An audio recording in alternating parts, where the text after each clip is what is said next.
Malayalam Tamil cinema രംഗത്ത് ശബ്ദം കൊണ്ട് ഏറെ പ്രസിദ്ധയായ ഒരു വ്യക്തിയാണ് ഡബ്ബിംഗ് ആർട്ടിസ്റ്റായ ശ്രീജ രവി.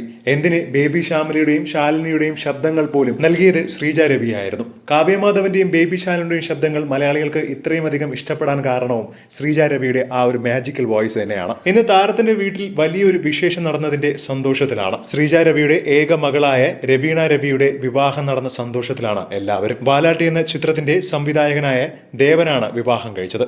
അടുത്ത ബന്ധുക്കളും സുഹൃത്തുക്കളും മാത്രമാണ് ഈ ഒരു വിവാഹത്തിൽ പങ്കെടുത്തത്. കാരണം അത്രയും അധികം ലളിതമായിട്ട് മാത്രമേ ഈ ഒരു വിവാഹം നടത്തിയിട്ടുള്ളൂ. തന്റെ ഭർത്താവ് രവിയേട്ടന്റെ അഭാവത്തിൽ മകളുടെ വിവാഹം വലിയ ആഘോഷമായി നടത്താനുള്ള മാനസികാവസ്ഥയിലായിരുന്നില്ല താനെന്നും ഈ ഒരു കാരണത്താൽ ചടങ്ങിലേക്ക് ക്ഷണിക്കാൻ കഴിയാതിരുന്ന എല്ലാവരോടും താൻ ആത്മാർത്ഥമായി ക്ഷമ ചോദിക്കുകയാണെന്നും ശ്രീജ രവി പറയുകയാണ്. മാത്രമല്ല തന്റെ ഏക മകളായ രവീണ രവിക്കും അവരുടെ ഭർത്താവായ ദേവനും ഹൃദയപൂർവ്വമായ അനുഗ്രഹങ്ങളും പ്രാർത്ഥനകളും ഞാൻ അഭ്യർത്ഥിക്കുകയാണ്. വിവാഹം വളരെ സ്വകാര്യമായാണ് നടന്നത്. മാത്രമല്ല മകളായ രവീണയും ഡബ്ബിംഗ് ആർട്ടിസ്റ്റായി തിളങ്ങുകയാണ്. തമിഴ് സിനിമാ ലോകത്തും മലയാള സിനിമയിലും ചെറിയ ചെറിയ വേഷങ്ങളും അഭിനയിച്ചിട്ടുണ്ട്. വിവാഹശേഷവും ദേവനും കുടുംബവും നൽകുന്ന പിന്തുണയോടെ താൻ ഡബ്ബിങ്ങിലും അഭിനയത്തിലും സജീവമായി തുടരുമെന്നാണ് ഇപ്പോൾ രവീണ പറഞ്ഞിരിക്കുന്നത്. എല്ലാവരുടെയും സ്നേഹത്തിനും പ്രാർത്ഥനയ്ക്കും നന്ദിയെന്നും താരം സോഷ്യൽ മീഡിയയിൽ കുറിച്ചിട്ടുണ്ട്. ഒരുപാട് സിനിമാ താരങ്ങളും ആരാധകരും അടക്കമാണ് ഇപ്പോൾ രവീണയ്ക്കും ഭർത്താവിനും ആശംസകൾ നേർന്നുകൊണ്ട് രംഗത്ത് വരുന്നത്.